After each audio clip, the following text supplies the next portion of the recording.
एक समय की बात है। एक छोटे से गांव में एक पति और पत्नी रहते थे, सम्मन और नेकी। दोनों ने निर्धनता के काले बादलों के बीच एक अनमोल खजाना पाया था, जो था कबीर परमेश्वर जी का ज्ञान। परमेश्वर कबीर जी के ज्ञान से परिचित होकर सम्मन और नेकी उनके शिष्य बन चुके थे। उनका एक 10-12 वर्ष का लड़का भी था, जिसका नाम शिव था, परंतु सब उसे प्यार से सेऊ कहा करते थे। जहां भी सम्मन और नेकी चूड़ियां पहनाने जाते, वहां कबीर साहिब जी की महानता का जादू बिखेर देते। हमारे गुरुजी कितने सक्षम हैं, ये शब्द उनके होठों से झरते जैसे दिव्यता की गूंज हो। आप जानते हैं, हमारे गुरुदेव सर्वशक्तिमान हैं। उन्होंने राजा सिकंदर लोदी का जलन का रोग ठीक कर दिया था। और राजा सिकंदर लोदी ने जो गाय काट दी थी, उसे भी उन्होंने जीवित कर दिया था।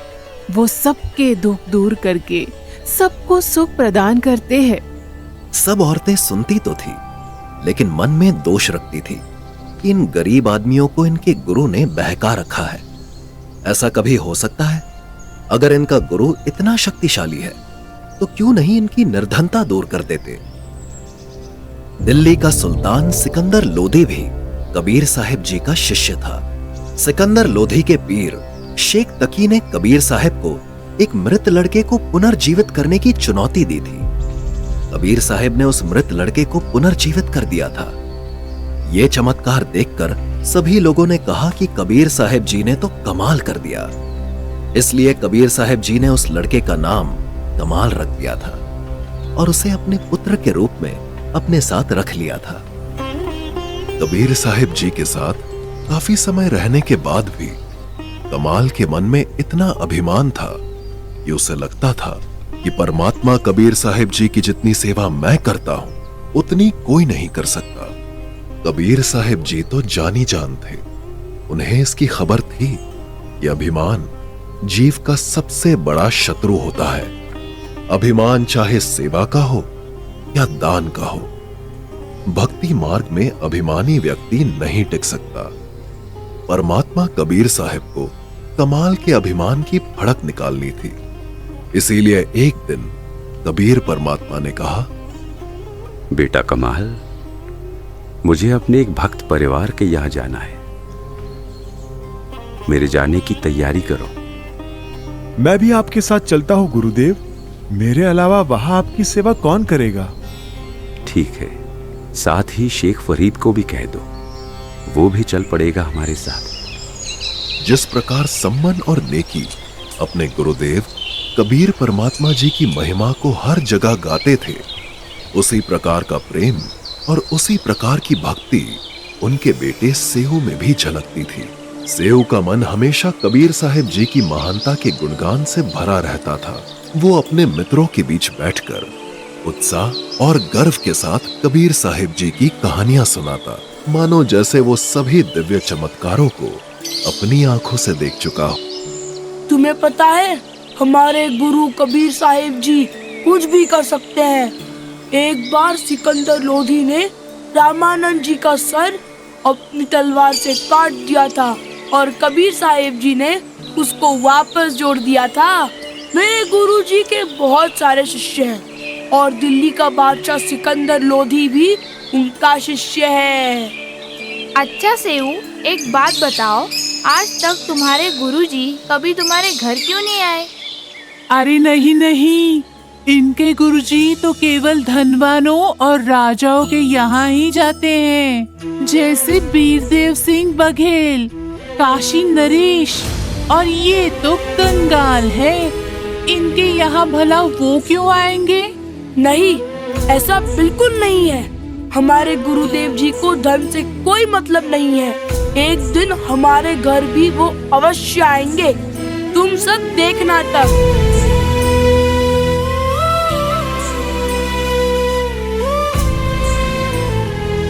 क्या हुआ बेटा सेऊ, इतने उदास क्यों हो आज?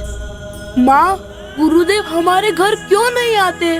बेटा, गुरुदेव तो हमेशा हमारे साथ ही रहते हैं। वो अपने बच्चों से पल भर भी दूर नहीं होते। और गुरुदेव के लाखों शिष्य है बेटा, ऐसे भला वो किस किस के घर जाएंगे? आपकी सारी बात सही है माँ, लेकिन मेरे मित्र मुझे चिढ़ाते हैं कि तुम्हारे गुरुजी तो सिर्फ राजाओं के घर जाते हैं। तुम कंगाल हो, इसलिए तुम्हारे घर नहीं आते।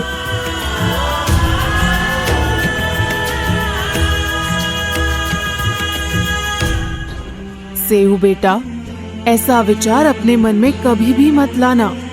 तुम्हारे मित्र तो अनजान हैं, पर हम तो अपने गुरुदेव से परिचित हैं।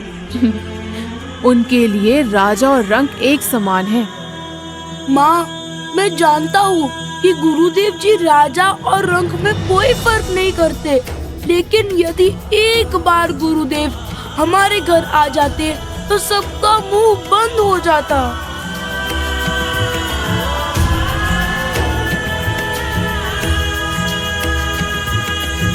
बेटा, हमने जगत की तरफ नहीं देखना है। जगत तो ना जाने क्या क्या कहेगा। हमें सिर्फ गुरुदेव जी के ज्ञान आधार पर ही सोचना है और उनके आदेश का पालन करना है। बेटा, हमें अपने गुरुदेव पर पूरा विश्वास होना चाहिए। उनकी प्रत्येक क्रिया पर भरोसा होना चाहिए। भक्त सम्मन, कोई है घर पर? ऐसा लगता है जैसे गुरुदेव जी की आवाज आई हो। हम गुरुदेव जी की चर्चा कर रहे थे, इसीलिए हमारे कानों में उनकी आवाज का आभास हो रहा है। अरे बेटा सम्मन, घर पर हो?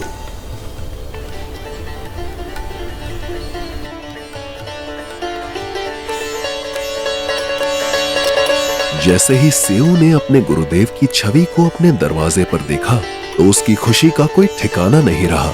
उसका दिल तेजी से धड़कने लगा और आंखों में चमक आ गई।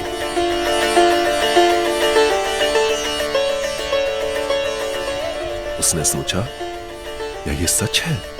या मेरे प्रिय गुरुदेव सचमुच मेरे दरवाजे पर खड़े हैं? खुशी के मारे उसके चेहरे पर एक मुस्कान खिल गई। सम्मन और नेकी इतनी भावुकता में थे कि वो अपने गुरुदेव को घर के अंदर आमंत्रित करना भी भूल गए। अरे भगत जी, गुरुदेव जी को यही खड़ा रखोगे या अंदर भी आने को कहोगे? आओ भगवान, अंदर आओ।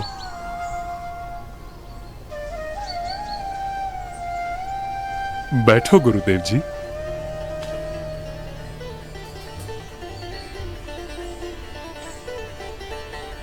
भगवान, बड़ी दया करी आपने। हे मालिक, अभी हम आपकी ही चर्चा कर रहे थे और बेटा सेऊ कह रहा था कि गुरुदेव हमारे घर कब आएंगे। आप अंतर्यामी हो प्रभु। मालिक, आपने इस बच्चे की पुकार सुन ली। आपने तुरंत हमारी इच्छा पूरी कर दी।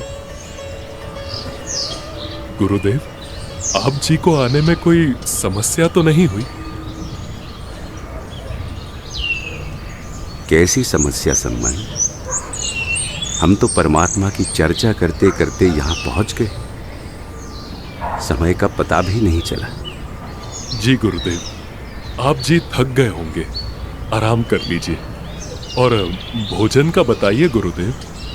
हाँ बेटा, पैदल चल कर आए हैं, बहुत थक गए हैं और भूख भी लगी है। भोजन तो करेंगे। जी गुरुदेव।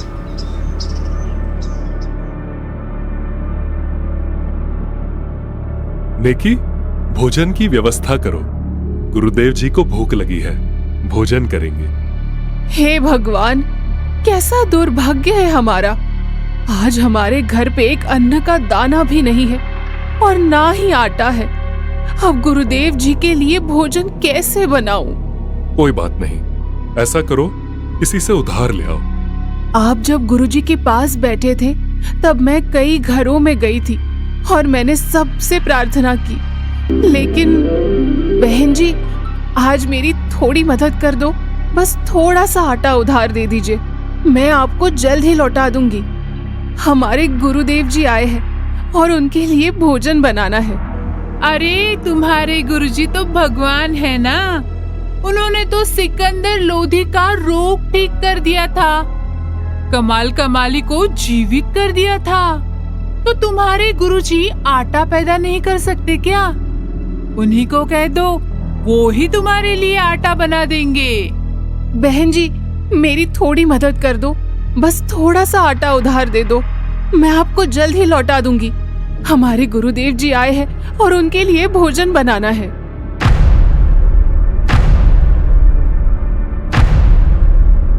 अरे बहन नेकी, तुम तो बहुत गुण गाती थी अपने गुरुजी के। क्या तुम्हारे गुरुजी तुम्हें खाने को 2 दाने तक नहीं दे सके? हाँ, सही कहा। आज तो हम में से कोई तुम्हारी मदद नहीं करेगा। देखते हैं तुम्हारे गुरु आखिर कितने समर्थ हैं। इस तरह सबने आटा देने से मना कर दिया। ऐसा करो, ये तुम्हारा दुपट्टा मुझे दे दो, मैं अभी इसे गिरवी रखकर आटा ले आता हूँ। नहीं, मैं ये भी लेकर गई थी, लेकिन ये दुपट्टा भी 1-2 जगह से फटा है, इसी वजह से सबने गिरवी रखने से भी मना कर दिया। हे भगवान, ये हमारे साथ आज क्या बने? पहली बार गुरुदेव घर पर आए और हम उन्हें भोजन तक नहीं करवा सके। सुनो जी, ऐसे रोने से क्या होगा? आप चिंता मत करो, कुछ उपाय सोचते हैं। क्या उपाय सोचेंगे नेकी? कोई उधार नहीं दे रहा है और घर में कोई ऐसा सामान भी नहीं है जिसे गिरवी रखा जा सके। कितना अभागा हूँ, आज घर भगवान आए और मैं उनको भोजन भी नहीं करवा सकता। हे परमात्मा, ऐसे पापी प्राणी को पृथ्वी पर क्यों भेजा? पिछले जन्म में मैं बहुत नीच रहा हूँगा, जो आज कंगाल हूँ। गुरुदेव जी को क्या मुंह दिखाऊंगा मैं? एक उपाय है, आप ऐसा करो, रात्रि के समय सेठ जी की दुकान से 3 सेर आटा चोरी कर लाओ। सिर्फ गुरुदेव जी और भक्तों के लिए ही लेकर आना, बाकी कुछ नहीं लाना। गुरुदेव जी को बता दीजिए कि अभी विश्राम करें, सुबह वक्त से भोजन बनाएंगे। गुरुदेव जी समझ जाएंगे। इसके अलावा अब कोई रास्ता नहीं दिखाई देता। ठीक है, मैं कह देता हूँ गुरुदेव जी को। सम्मन बाहर परमेश्वर कबीर साहिब जी के पास जाके भोजन की व्यवस्था सुबह करवाने की प्रार्थना करता है। लेकिन माँ, गुरुदेव जी ने तो बताया था कि चोरी करना महापाप है, और आपने भी यही बताया था कि चोरी करने से पाप लगता है, सारी भक्ति भी नष्ट हो जाती है। तो क्या आज हम चोरी करेंगे तो हमारी भक्ति नष्ट नहीं होगी? बेटा, तुम बिल्कुल ठीक कह रहे हो कि चोरी करना पाप है, परंतु बेटा, हम अपने लिए नहीं बल्कि संतों के लिए ये सब कर रहे हैं। बेटा, यदि गुरुदेव जी इस नगर से भूखे चले गए तो इस नगरी में फिर कभी अनाज नहीं उगेगा, इसीलिए ये करना जरूरी है। चोरी तो चोरी होती है माँ, हमारी भक्ति नष्ट हो जाएगी, हम 84 लाख योनियों में कष्ट पाएंगे। ऐसा मत करो माँ। बेटा, ये नगर के लोग अपने से बहुत छिड़ते हैं। हमने इनको कहा था कि हमारे गुरुदेव कबीर साहिब जी है, जो स्वयं पूर्ण परमात्मा ही पृथ्वी पर आए हुए हैं। इन्होंने राजा सिकंदर लोधी का जलन का रोग समाप्त किया, दरिया में बहते मृत लड़के कमाल को जीवित किया, कब्र से निकाली शेख तकी पीर की लड़की को जिंदा किया। किंतु दुर्भाग्यवश इस बात का ये नगर वाले मजाक उड़ा रहे हैं।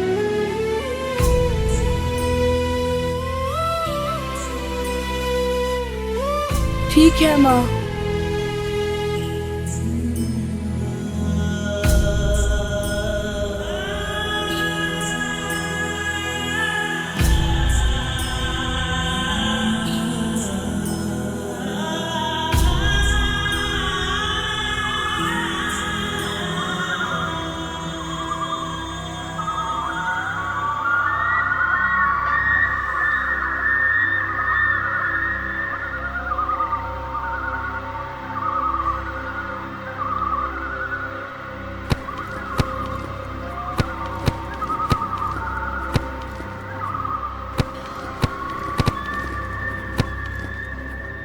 बेटा, तुम बाहर ही रुको, मैं अभी आटा लेकर आता हूँ। रुको पिताजी, सेठ जी की पहुंच राजा तक है। यदि उन्होंने आपको पकड़ लिया तो वो राजा के सामने आपको पेश करेंगे और फिर चोरी के इल्जाम में राजा आपको फांसी की सजा सुना देगा। इससे अच्छा है कि मैं चला जाता हूँ, ताकि अगर उन्होंने मुझे पकड़ भी लिया तो बालक समझकर मुझे छोड़ देंगे। नहीं बेटा, यदि तुम्हें फांसी दे दी तो हम अपने आप को कभी माफ नहीं कर पाएंगे। मैं तो बालक हूँ पिताजी। यदि राजा तक बात चली भी गई तो वो मुझे बालक समझकर माफ कर देंगे।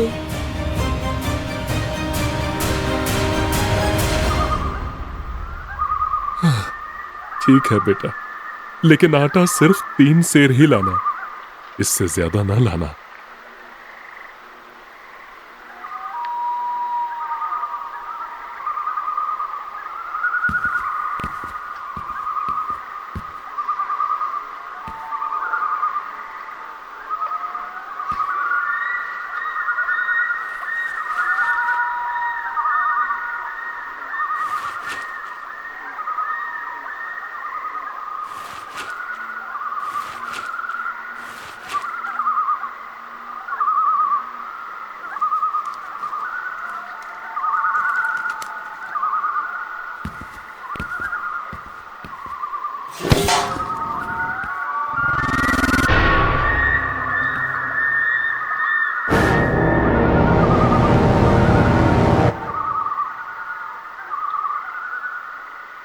अरे ये क्या? अरे अरे चोर चोर चोर चोर!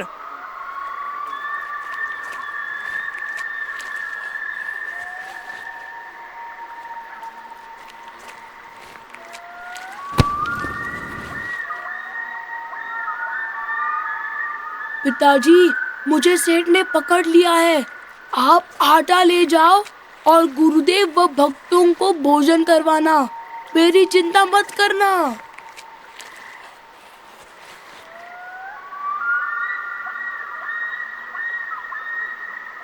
अरे तू तो सम्मन का बालक है। तुम तो अपने आप को भक्त कहते थे, तुम तो चोर निकले। सेठ जी, मैंने तो सिर्फ 3 सेर ही आटा लिया है। हमारे घर हमारे गुरुदेव जी आए हैं, उनके लिए भोजन बनाना था। मेरी माँ सभी के पास आटा उधार लेने गई थी, लेकिन सभी ने आटा देने से मना कर दिया। अच्छा, अब समझा। तो चोरी तो तुम्हारा गुरु करवा रहा है। ठीक है, अब कल राजा के सामने पेश होकर बताना ये सब। राजा ही बताएगा क्या सजा मिलेगी तुम्हें और तुम्हारे गुरु को। हे परमात्मा, यह तो अनर्थ हो गया। गुरुदेव को भोजन तो करवा नहीं सके, उनको मुसीबत में और खड़ा कर दिया। अब ये सेठ सुबह राजा से सब कह देगा और फिर सब जगह गुरुदेव की बेइज्जती होगी। पता नहीं राजा गुरुजी को क्या सजा सुना देगा। पिताजी, मुझे तो सेठ जी ने पकड़ लिया है। आप ही आटा ले जाओ और गुरुदेव को सुबह भोजन करवा कर शीघ्र इस नगरी से रवाना कर देना।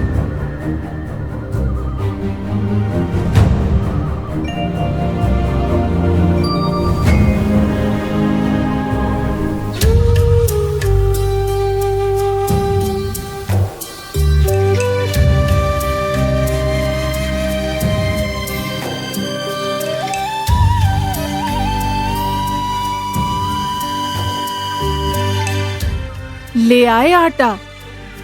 सेव कहाँ है? देखिए, सेव को सेठ ने पकड़ लिया है और सेठ कह रहा था कि चोरी तो तुम्हारा गुरु करवाता है। उनको कल सबक सिखाएंगे। हो सकता है कि कल गुरुदेव जी को भी पकड़कर राजा के सामने पेश कर। अब न जाने क्या होगा। भगवान, ये कैसी परीक्षा की घड़ी आ गई। सुनिए, आप ऐसा करिए, अभी आप वापस जाओ और किसी तरह लड़के का सर काट कर ले आओ, नहीं तो बात बिगड़ जाएगी। सेठ अपने ऊपर हत्या के इल्जाम के डर से किसी को कुछ नहीं बताएगा।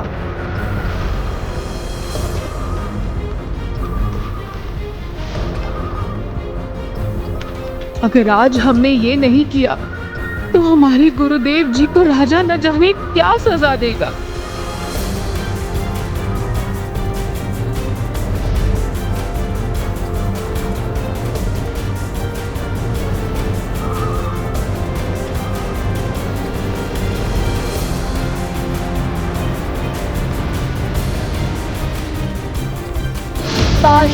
ऐसा हो जाए कि पिताजी किसी तरह आके मेरा सर काट कर ले जाए। इससे सेठ जी डर जाएगा और कहीं जिक्र नहीं करेगा। बेटा सेऊ, मुझे आपसे कुछ आवश्यक बात करनी है। एक बार सिर्फ तो सुराग से। ठीक है, ले ढीला कर दिया, अब बतला ले।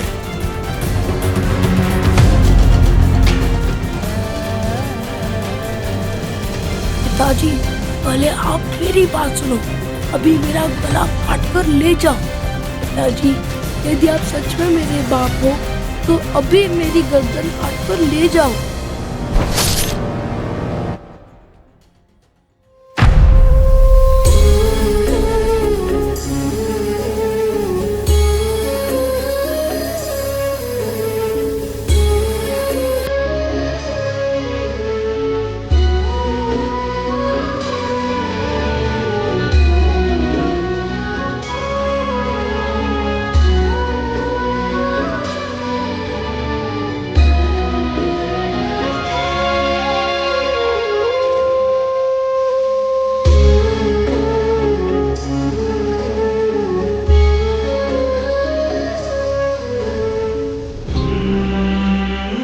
इसको आप अलमारी में रख दो और अब दोबारा जाओ।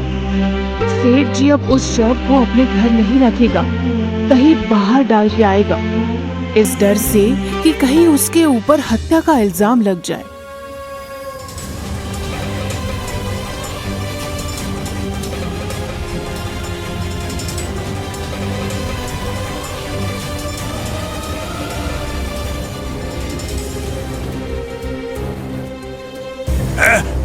है भगवान, ये क्या हो गया? अब कहीं इसकी हत्या का इल्जाम मुझ पर ना आ जाए। मुझे जल्द से जल्द इस शव को कहीं फेंकना होगा।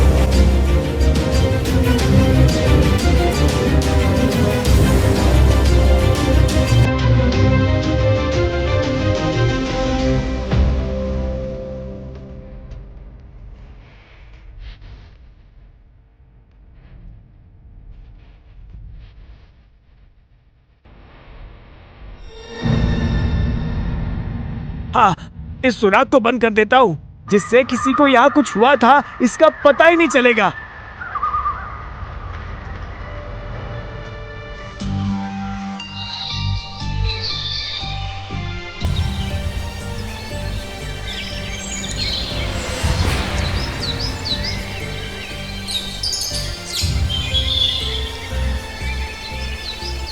इस सुराग को तो सेठ जी ने पूरी तरह से बंद कर दिया।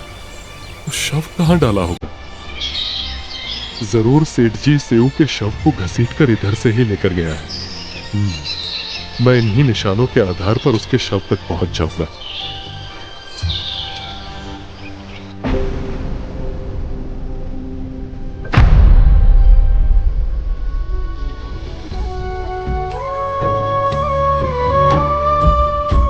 मैं तो बालक हूँ पिताजी, यदि राजा तक बात चली भी गई तो वो मुझे बालक समझकर माफ कर देंगे।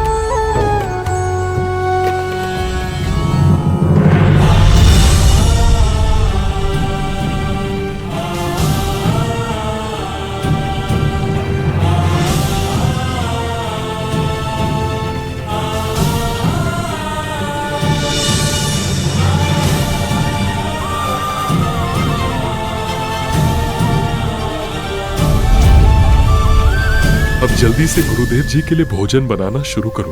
और हाँ, इस बात का ध्यान रखना कि गुरुदेव के सामने तनिक भी रोना मत, वरना उन्हें पता चल जाएगा।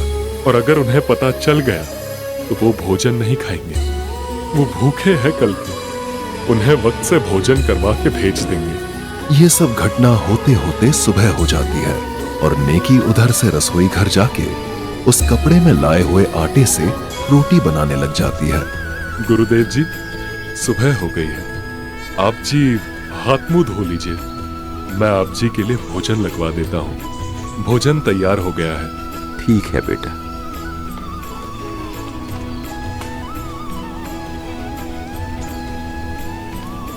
सम्मन बेटा, इस भोजन को 6 भागों में बांट लो। 3 तुम हो और 3 हम हैं। आज इकट्ठा बैठकर इस प्रेम प्रसाद को पाएंगे।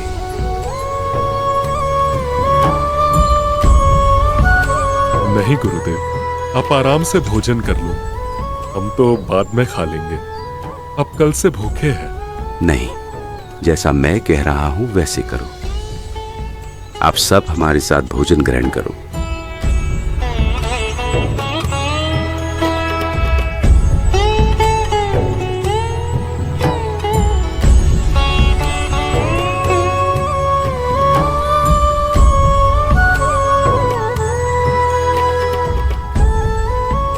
बेटा सम्मन, 5 नहीं 6 पात्रों में भोजन डालो।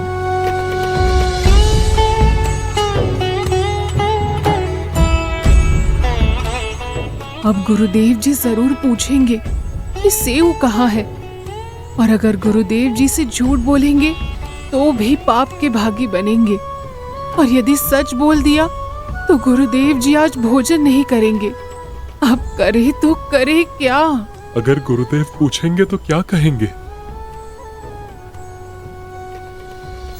आओ सेऊ जीम लो, ये प्रसाद प्रेम। बेटा शीश कटत है चोरों के, साधुओं के नित्य क्षेम।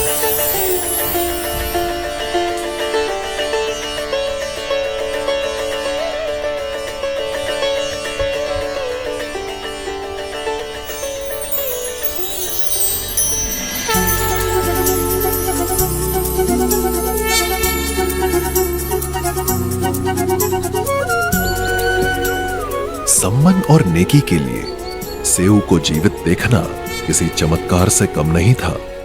वे दोनों बार बार सेऊ की गर्दन पर हाथ फिराकर ये यकीन करने की कोशिश कर रहे थे कि क्या वो वही सेऊ है जिसकी गर्दन तलवार से कटी हुई थी, या फिर ये कोई और है। दोनों के मन में यह सवाल उठ रहा था, ये लड़का आखिर कैसे जीवित हो गया। जब गर्दन पर किसी प्रकार का निशान नहीं मिला तो वे उठकर कमरे के अंदर गए जहां सेऊ का मृत शरीर रखा था। वहां जाकर देखा तो धड़ और गर्दन दोनों गायब थे। बस चारों तरफ केवल खून के धब्बे बचे थे। परमात्मा कबीर जी ने मन पापी के संशय और भ्रम को समाप्त करने के लिए इस प्रमाण को छोड़ा था। नेकी, सेऊ का शीश तो यहीं रखा था, कहाँ गया? हाँ, और धड़ भी यही तो था, वो भी यहाँ पर नहीं है। इसका मतलब बाहर बैठा अपना सेऊ ही है। आने की भगवान अंतर्यामी है, और आज उन्होंने हमें हमारा पुत्र भी लौटा दिया। हे परमात्मा, आपकी लीला सचमुच अपरंपार है। आप ही अपने बच्चों को सेवा करने की शक्ति और हिम्मत देते हैं, और फिर स्वयं ही वो सेवा पूरी करवा लेते हैं। हे दाता, आपकी जो महिमा और चमत्कार हमने सुने थे वो आज हमने अपनी आंखों से प्रत्यक्ष देख लिया। आपकी कृपा और करुणा का कोई अंत नहीं है। हम धन्य हैं जो हमें आपकी शरण में आने का सौभाग्य प्राप्त हुआ। नेकी और सम्मन पूरे भाव से पूरी घटना का वर्णन करते हैं, जिसमें उन्होंने अपने सेवा भाव और परमात्मा के प्रति अटूट विश्वास के साथ जो बलिदान दिया उसे साझा किया।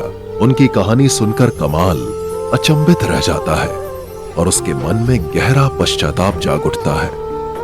वो तुरंत परमात्मा के चरणों में गिरकर अपनी भूलों के लिए क्षमा मांगता है और परमात्मा की अनंत दया और शक्ति को नतमस्तक होकर स्वीकार करता है। हे दाता, मुझे अपनी सेवा का बहुत अभिमान था, लेकिन आज इन भक्तों की सेवा के प्रति इतना बड़ा बलिदान देखकर आपने मेरी आंखें खोल दी।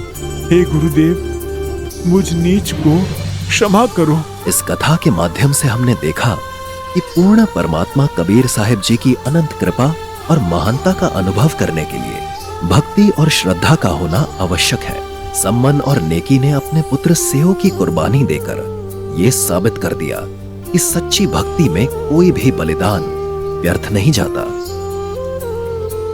कबीर साहिब जी ने हमें ये सिखाया कि यदि आप पूर्ण परमात्मा की शरण में हैं, तो परमात्मा आपके लिए कुछ भी कर सकता है।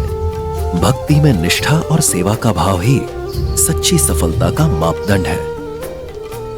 इस कथा ने हमें यह भी सिखाया कि अभिमान और अहंकार सबसे बड़े शत्रु होते हैं और सच्चे भक्त वही होते हैं जो अपनी सेवा को साधारणता के साथ स्वीकारते हैं। कमाल ने इस घटना से यह सीखा कि सच्चे गुरु की भक्ति में अहंकार का कोई स्थान नहीं होता। अंततः हमें यह समझना चाहिए कि गुरु का सानिध्य और उनके प्रति भक्ति जीवन का सबसे बड़ा धन है।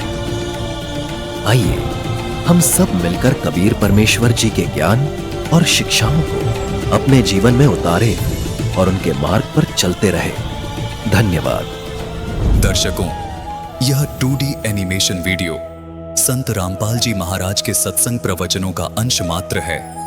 संपूर्ण आध्यात्मिक ज्ञान प्राप्त करने के लिए अवश्य सुनिए संत रामपाल जी महाराज के मंगल प्रवचन। संत रामपाल जी महाराज के मंगल प्रवचन सुनने के लिए आज ही प्ले स्टोर से डाउनलोड करें संत रामपाल जी महाराज ऐप और सब्सक्राइब करें हमारा YouTube चैनल संत रामपाल जी महाराज।